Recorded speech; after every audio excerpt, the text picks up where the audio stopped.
Hey there, my future memoirists. I am dropping in for another memoir minute where you can learn about writing memoir 1 minute at a time. For those of you who are new to this weekly short video series, I'm Allie. I am the CEO and founder of The Right Place, Right Time. I'm an award-winning author and an international book coach and ghostwriter, and memoir is my jam.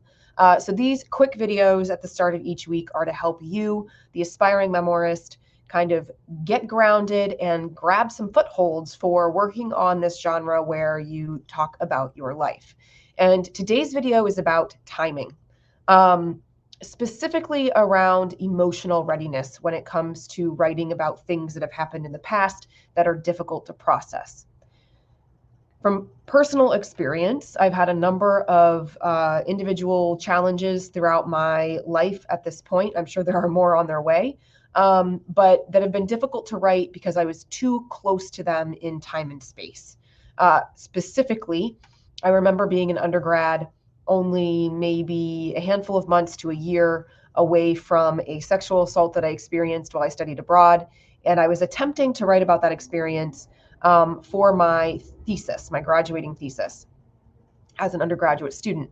And my academic advisor and creative writing instructor very kindly said to me that he didn't think that I could write about it yet, that I didn't have enough objectivity, I didn't have enough healing, I hadn't processed enough of the trauma on the emotional level to actually turn that event into something that was artistic and well crafted. And while that was really hard to hear at the time, he could not have been more accurate.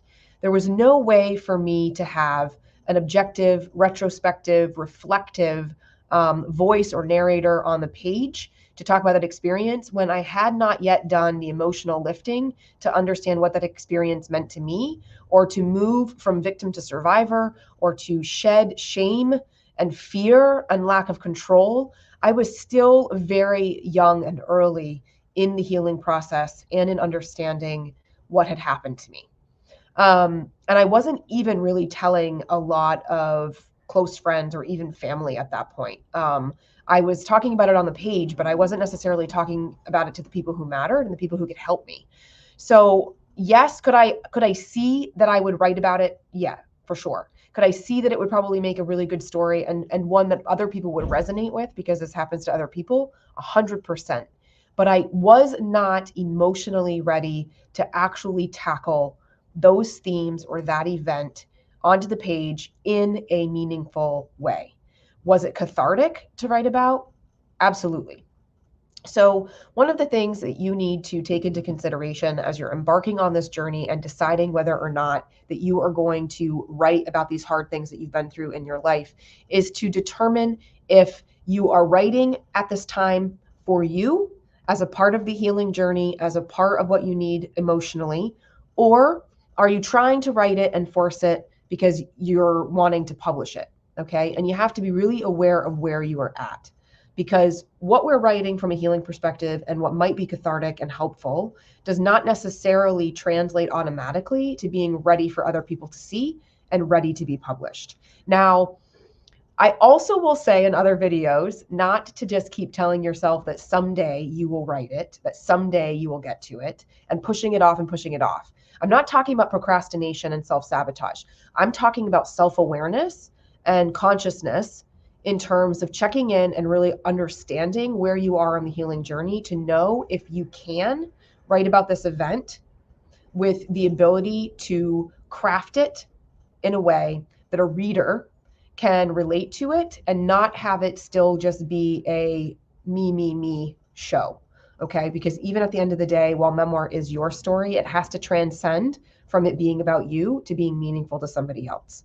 So it's possible for you to know that something will be a really great story and also know that you're not ready to tell it.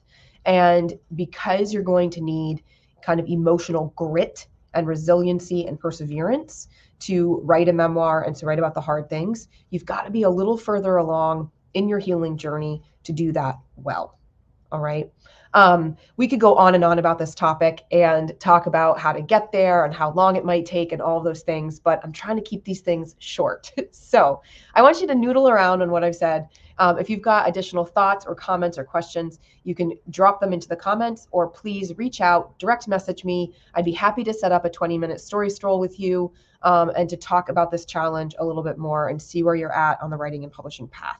And of course, I also have the 5-step writing guide to starting and finishing a memoir that will light up your world in hours. And that's available to you over on my website, therightplacerightTime.com.